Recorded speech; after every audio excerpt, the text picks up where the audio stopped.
안녕하세요, 다니쌤입니다. 지금 이제 부동산 재테크를 하고 계신 분들 보면 뭘 하고 먹고 살지 고민이 참 많으실 거예요, 그죠? 지금 이제 주택 시장이 굉장히 힘듭니다. 금리도 올라가고 경기도 안 좋고. 그렇지만 그럼에도 불구하고 여전히 꾸준하게 돈을 잘 벌고 계신 분도 있죠. 그런 분이 옆에 계신 이제 우리 송나원 대표님이십니다. 이제 소형 신축 사업을 하시죠. 근데 소형 신축 사업도 지금 어려워진 건 마찬가지예요. 분명히 안 좋은 것도 있고 또 기회도 있는데요.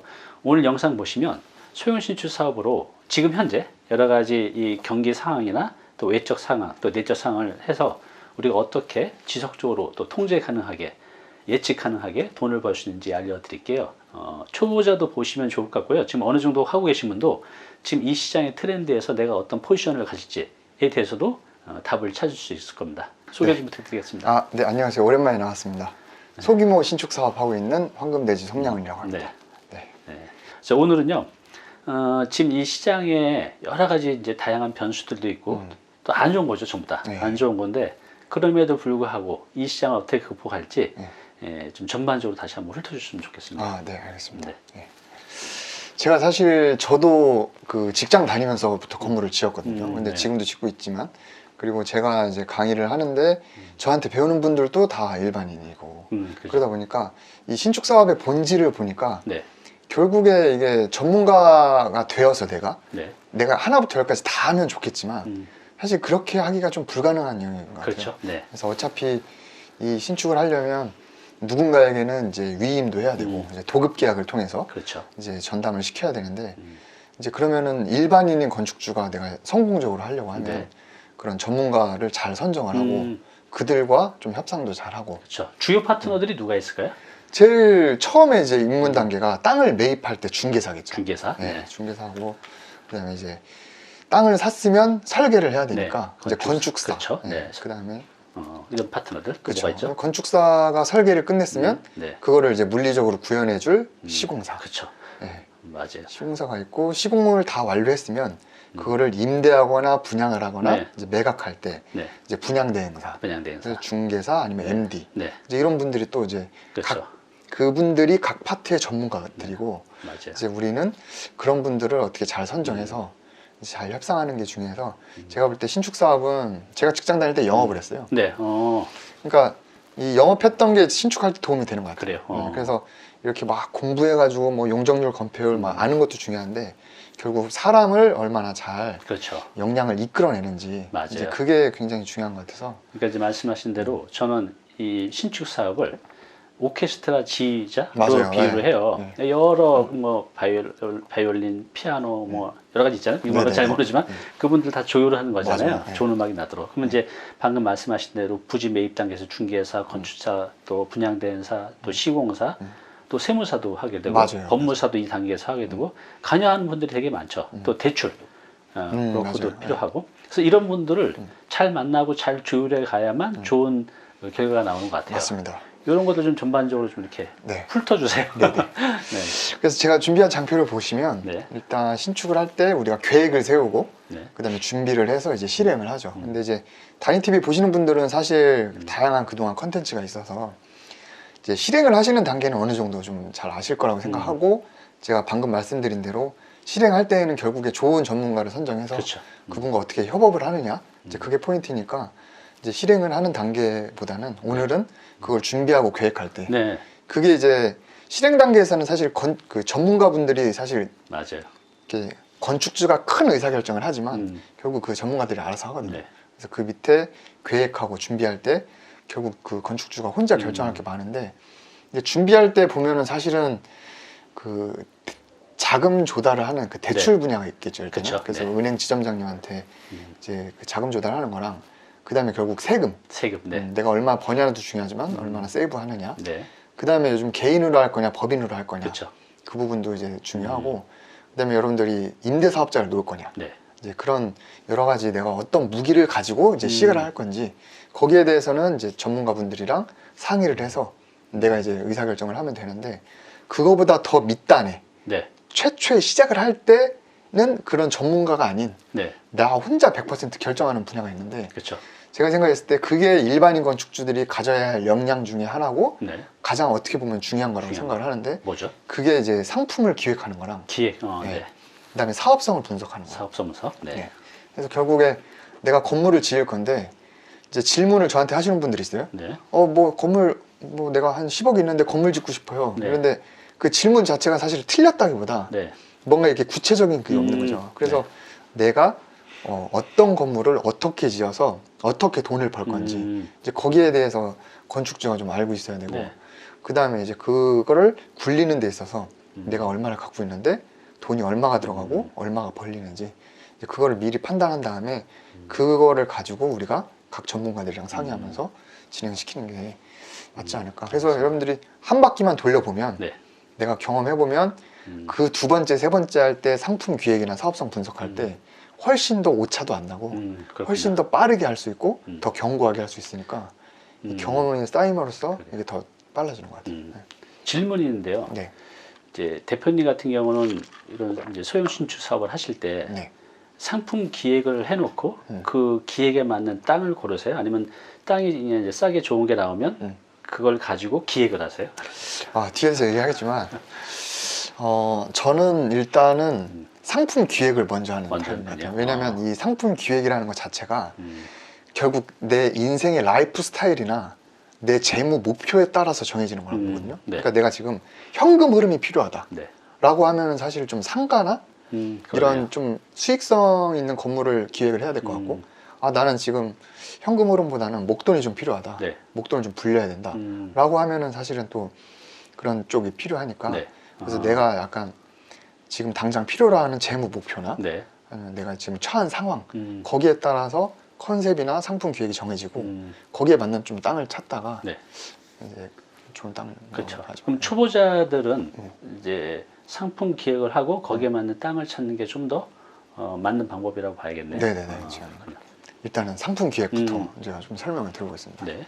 일단 이제 뭐 소규모 건물이라는 이제 큰 바운더리 안에서 네. 좀 설명을 드려보면 크게 우리는 부동산을 주택이랑 상가로 나눌 수 있죠. 그렇죠. 네. 네, 그래서 주택 상가 나눌 수 있고 뭐 건축물로 가면 사실 뭐 그 안에 더 다양한 게 있지만 일반적으로는 주택 상가로 나누고 우리가 이제 건물주라고 하면은 그 건물이 크게 단독 건물이랑 집합 건물이 있어요. 네. 단독 건물은 건물주가 하나인 거고 네. 집합 건물은 각 호실별로 주인이 다른 거. 이제 그것도 있는데 네. 주택이랑 상가를 단독 집합 이렇게 나눠봤습니다. 그렇죠. 네. 그래서 그 밑에 예를 보시면 이제 뭐 단독은 단독 다가구, 집합은 빌라나 이제 여러분들이 이해하기 쉬운 아파트가 있을 네. 거고 상가 같은 경우는 단독이면 당연히 꼬마 빌딩이 될 거고 네.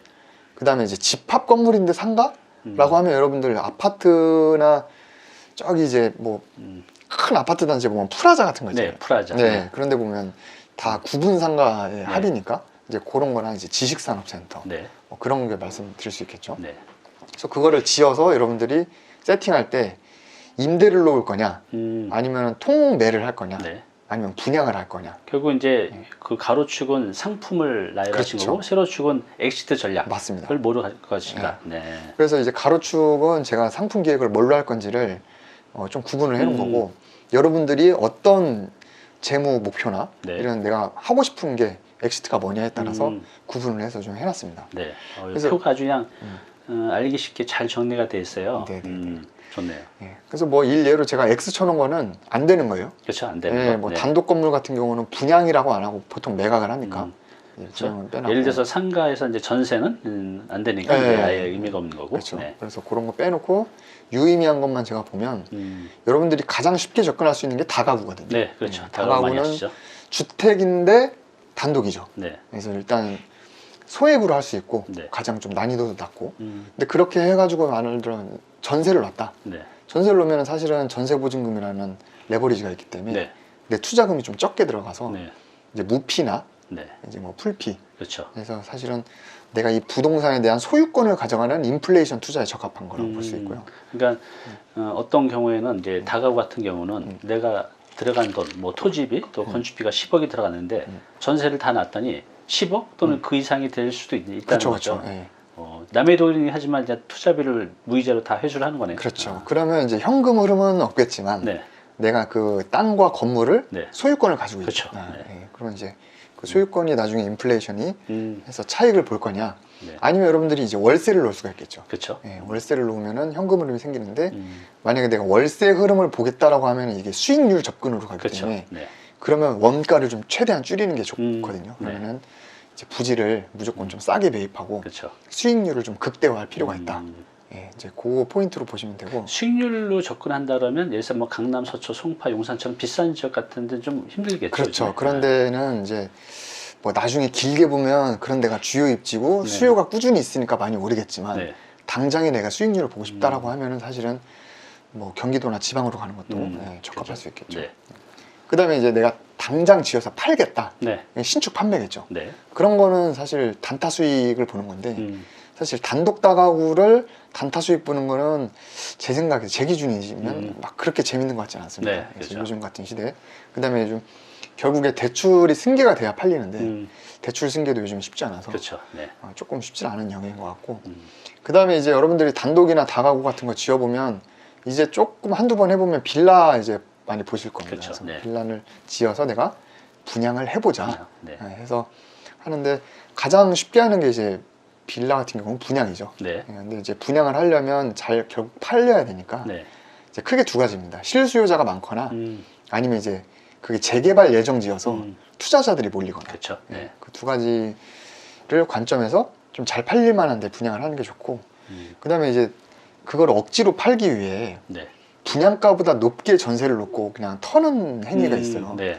조금 조심스러운 영역이긴 한데 이제 그것도 어쨌든 사기 일종이라서 그 부분은 조금 네. 여러분들이 나중에 조심하면 좋을 것 같고 그 다음에 이제 집합 건물이라 하더라도 내가 다 보유하면서 건물주가 될 수 있거든요. 네. 불가능한 건 아니죠. 물론 주택수가 많아지겠죠. 그렇죠. 네. 다주택자가 한 번에 되는데 그거를 이제 전세를 놔서 투자금을 적게 해가지고 이제 뭐 갖고 있는 경우가 있는데 네. 이제 그런 경우는 여러분들이 건설임대 사업자를 네. 내서 주택수에서 좀 빼야 네. 적합할 것 같고 그다음에 이제 통매 같은 것도 그렇게 보유를 하다가 나중에 그냥 건물 전체를 팔아버리는 이제 케이스가 있는데 사실 뭐 흔한 케이스는 아니라고 이제 그렇죠. 그죠. 이제 그 집합 건물을 다주택자를 가죽하는 거, 그러니까 주택수에 부담이 없으려면 이제 건설 임대 사업자를 내야 되는데, 요건 이제 좀 다 장점이 많은데 이제 보유 기간이 10년이 그렇죠. 되는 게 좀 10년이 부담이죠. 있으니까. 네.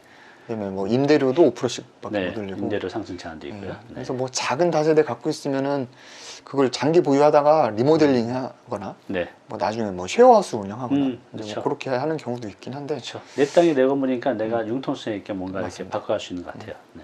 그다음에 여러분들 이제 상가로 가게 되면은 대부분 꼬마 빌딩 많이 관심 갖고 그쵸. 있어요. 그래서 네. 근데 상가는 지어서 뭐 전세 놓는 거는 거의 없고 네. 보통 일반적으로 월세 놓는데 이런 경우 같은 경우는 사실은 공실률이 가장 큰 리스크죠. 맞아요. 왜냐면 주택은 뭐 임대나 이제 이런 게 어쨌든 의식주 중에 하나니까 되는데 이제 상가는 결국 사업자가 들어와야 되는데 네. 적합한 입지가 아닐 경우에는 이제 공실이 나고 우리가 전세가 없기 때문에 이자가 나가잖아요. 그렇죠. 네. 그래서 공실률이 길어지면 조금 어려울 수 있고 그래서 맞아요. 그 대출에 대한 금리랑 그 공실률 두 가지를 좀 잘 판단을 하셔가지고 접근해야 되고 이게 만약에 난 임대 놓을 게 아니다 그러면 내가 내 사업을 하겠다라고 네. 하면은 요즘에는 건물을 지어서 네. 내 사옥을 쓰거나 그렇죠. 아니면 자기 사업을 하는 경우가 많이 있는 것 같습니다. 맞아요. 그래서 이렇게 지어서 나중에 또 통매를 해도 되고 그렇죠. 그러면 이제 지금 우리가 이제 상품 기획 단계에서 상품과 또 출구 전략을 임대, 통매, 분양 어디로 가져가느냐. 이건 이제 본인의 이제 사업 목적이나 또 자금에 따라서 그렇죠. 조금씩 이제 달라질 것 같아요. 그래서 이것을 여러분들이 어디를 선택할지를 이 내무표 안에서 어느 지점을 딱 찍고 시작을 해야지 초보자가 이거 없이 그냥 우왕좌왕하다 보면 그렇죠. 안 됩니다.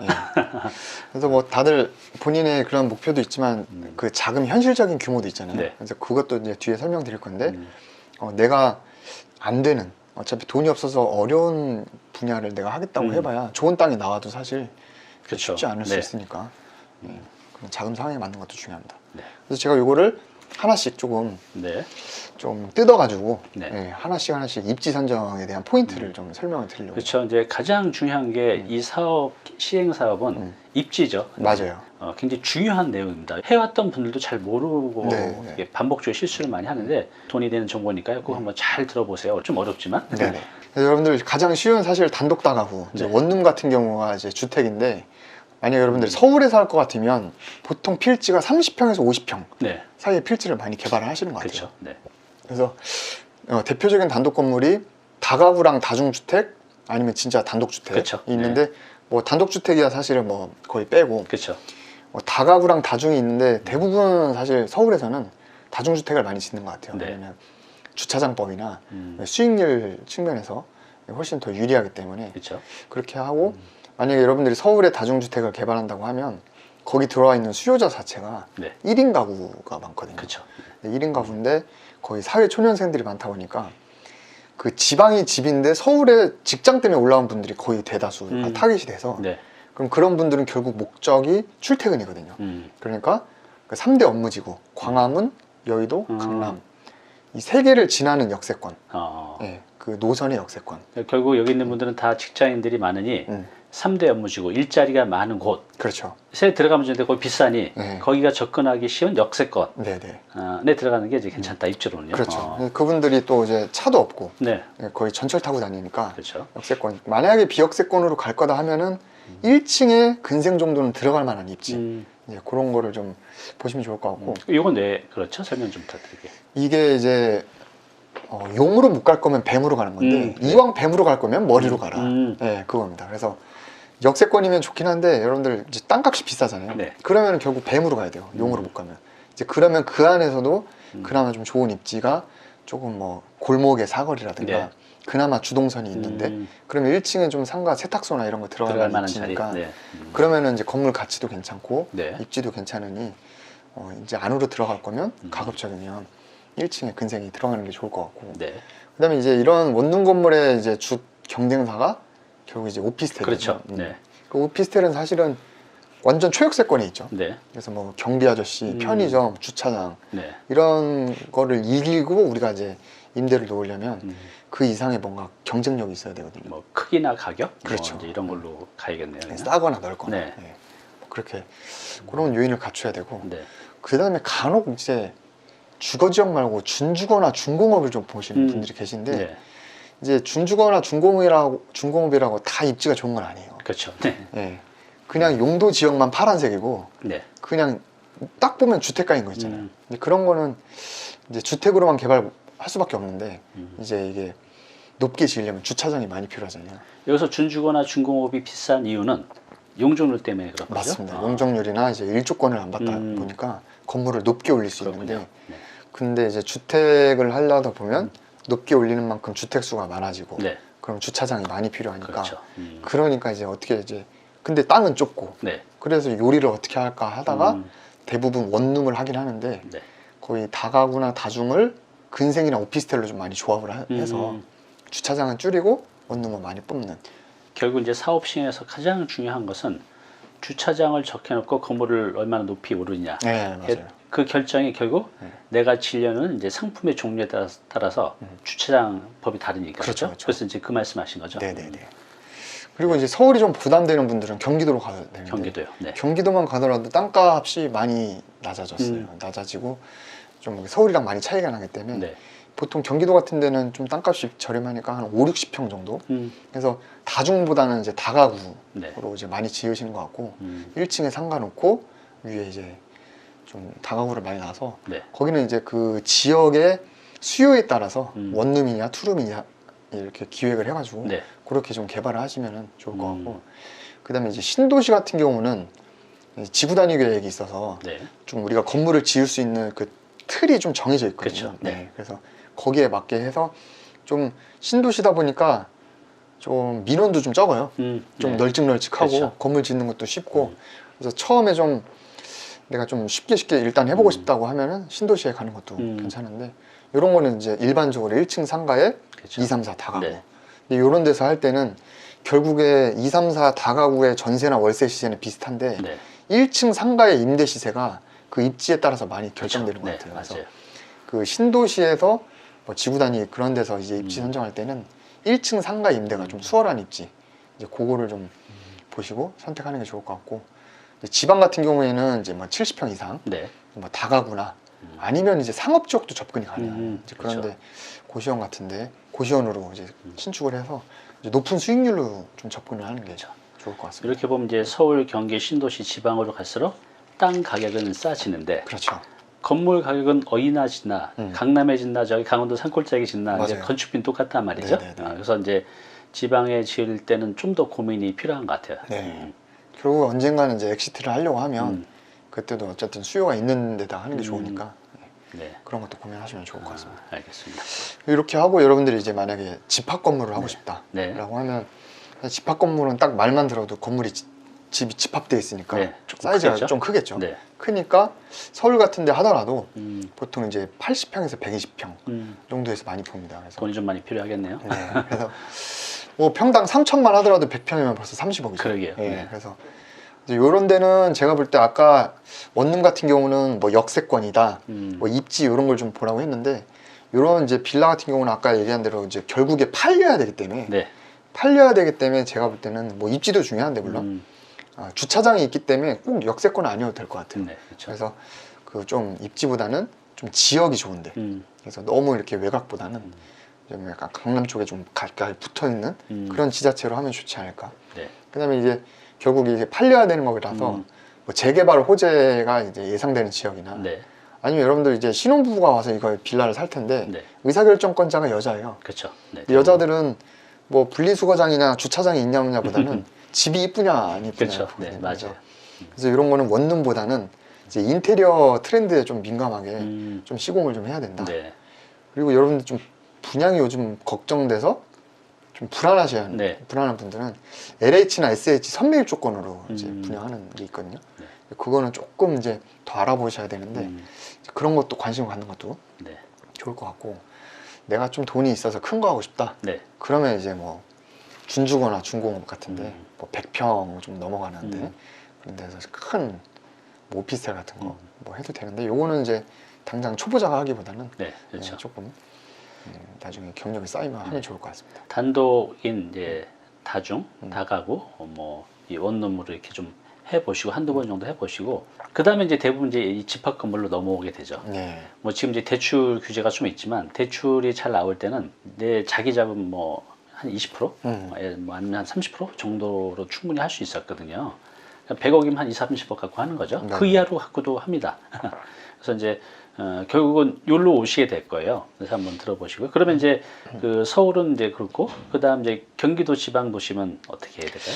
경기도 같은 경우는 사실은 지방 도심은 아파트 공급이 비교적 수월하죠. 그렇죠. 네. 땅이 많으니까. 네, 맞아요. 땅이 많아서 서울은 재개발 아니면 신규 공급이 안 되는데 그러니까 이제 대체재가 많아요. 그래. 빌라 아닌 아파트로 갈 만한 대체재가 많아서 경쟁자가 많은 거네요. 그렇죠. 그래서 이런 데 접근할수록 오히려 더 공부를 많이 하셔서 네.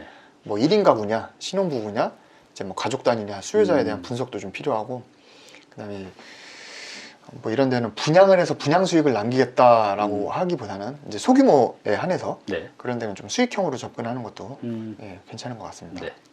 아예 지방으로 간다. 네. 이제 제가 말한 지방 같은 경우는 좀 시골을 말씀드린 건데 이런 데는 사실 저도 경험은 없는데 주변에서 하는 거 보면은 지방은 사실 이렇게 대지가 많지 않아요. 네. 뭐 그렇죠. 임야나 맞아요. 전답 이런 게 많고 이렇게 또 이렇게 개발이 잘 안 돼 있으니까 그런 거를 좀 개발을 해서 아예 개발 허가를 받아서 뭐 타운하우스나 아니면은 좀 대지로 바꿔서 땅을 분양하거나 이제 이런 것들도 많이 하시더라고요. 맞아요. 그래서 이제 지방 같은데 이렇게 뭐 타운하우스, 전원주택 또 테마 하든 캠핑장도 많이 하죠. 근데 이것은 잘 되면 돈은 많이 벌 수 있지만 네. 잘못되면 큰일 나거든요. 그렇죠. 그래서 이것은 충분한 이제 경험이 쌓였을 때 일로 갈 수 있는데 그냥 좀 적게 벌더라도 안전하게 네. 서울 도심에서 사는 게 또 낫지 않을까 네, 싶어요. 네, 네. 했던 제 거. 생각에도 그렇습니다. 네.